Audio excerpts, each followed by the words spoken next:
Regarding your characters, when do you decide who lives and who dies? I think pretty early on, obviously, the protagonist won't die. That's simply not part of the genre that I'm in. But usually, at a very early stage, I will know which of the other characters, especially the bad guys, that usually gives me great satisfaction to kill them off. But from a very early stage. And do you know how they're going to die? Does that come later? Not always. As a matter of fact, never. I don't think I've ever planned their death so long before it actually happens. It usually happens within the context of the story. It depends on where the story goes. To me, it's important to be flexible in the writing process.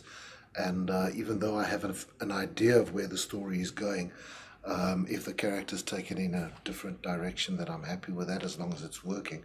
So their deaths are as unexpected to them as it is to The me. story, does it develop around the characters of the personalities of the characters, or do they adapt to the storyline?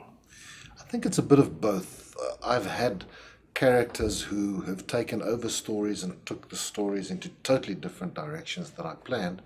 And then I've written other novels where my original story idea was what I ended with.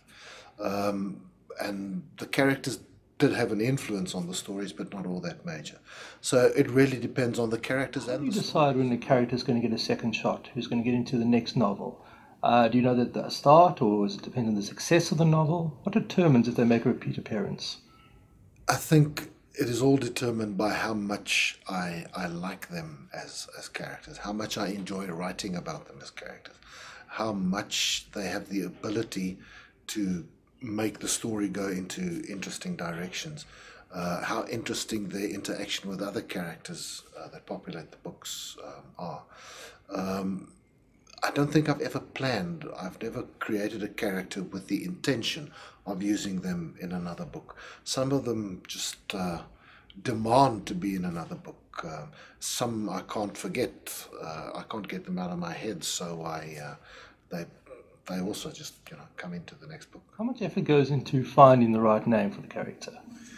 A lot of effort. To me, if the name isn't right, then I can't continue writing. And often I can't come up with a proper name or the right name. So I often sit down with a telephone book and go through the surnames. I do a lot of searching on the internet to find the right names. But once you have it, then you know this is it. But there's a lot of effort that goes into that.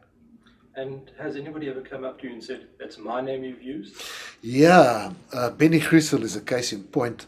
I have a former school friend who is Benny Griesel. Uh, it's not, the character was never named after him, and there's also a judge, Benny Griesel. And they have both been in contact with me, telling me that, they are Bennies as well, and what's my intention. And what did you say to them? I said it was pure coincidence, and they accepted it.